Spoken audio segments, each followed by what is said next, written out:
Iran जंग पर भारत का स्टैंड संतुलित रहा है। ईरान और इसराइल के बीच भारत जंग खत्म करना चाहता है। भारत शांति का पक्षधर है। पीएम मोदी ने ईरानी राष्ट्रपति पेशकियान से बातचीत में यही संदेश दिया। खुद ईरान भी भारत के इस रुख से खुश है। ईरान पीएम मोदी और भारत के संतुलित रुख से संतुष्ट है। ईरान ने खुद माना है कि भारत ने मिडिल ईस्ट तनाव में रचनात्मक भूमिका निभाई है और जंग खत्म करने की कोशिश की है। दरअसल पीएम मोदी और ईरानी राष्ट्रपति मसूद पेशकिशियान के बीच गुरुवार को बातचीत हुई। इस दौरान पीएम मोदी ने भारत के स्टैंड को फिर दोहराया। इसके बाद खुद ईरान ने बयान जारी कर भारत की तारीफ की। ईरान ने खुद कहा कि भारत उसे अपना दोस्त मानता है और जंग में उसका स्टैंड बेहतर तरीके से संतुलित था। दरअसल ईरान ने आधिकारिक बयान में जो बातें कही वह भारत की आलोचना करने वालों को करारा जवाब है। ईरान जंग पर भारत के स्टैंड की कुछ लोग आलोचना कर रहे थे, मगर अब ईरान ने खुद बता दिया है कि भारत ने बैकडोर से उसके लिए क्या किया। भारत ने ईरान जंग खत्म करने की पूरी कोशिश की, अब भी कह रहा है।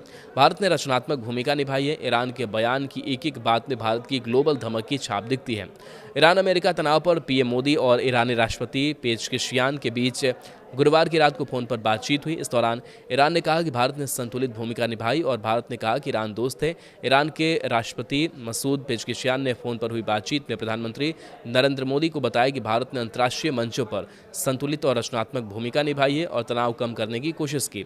पेशकिशियान ने कहा कि ईरान अमेरिका के साथ बातचीत के रास्ते पर था और कूटनीति से मुद्दों को हल करना चाहता था, लेकिन इसी बीच अमेरिका और इसराइल ने हमला कर दिया जो अंतर्राष्ट्रीय कानून और मानवीय सिद्धांतों के खिलाफ है। इस हमले में इस्लामी क्रांति के नेता, कई वरिष्ठ सेना अधिकारी और मेनाब के एक स्कूल के 168 मासूम छात्र मारे गए।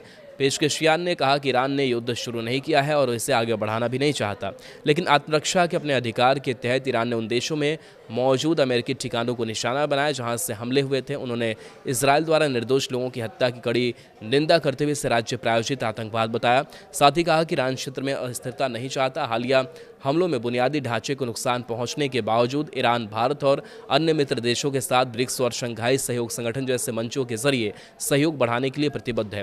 प्रधानमंत्री नरेंद्र मोदी ने भी मध्य पूर्व में बढ़ते तनाव पर गहरी चिंता जताई है और कहा कि भारत ईरान का दोस्त है। उन्होंने कहा कि भारत कूटनीति को आगे बढ़ाने में अपनी पूरी कोशिश करेगा, क्योंकि किसी भी क्षेत्र में संघर्ष बढ़ना किसी के हित में नहीं है। पीएम मोदी ने बेहद सख्त और स्पष्ट लहजे में आम नागरिकों की मौत और नागरिक बुनियादी ढांचे को पहुंच रहे नुकसान पर कड़ा विरोध दर्ज कराया। प्रधानमंत्री ने साफ किया कि किसी भी युद्ध में बेगुनाह लोगों और सार्वजनिक संपत्ति को निशाना बनाना अस्वीकार्य है। दोनों नेता एक दूसरे के संपर्क में बने रहने पर सहमत हुए।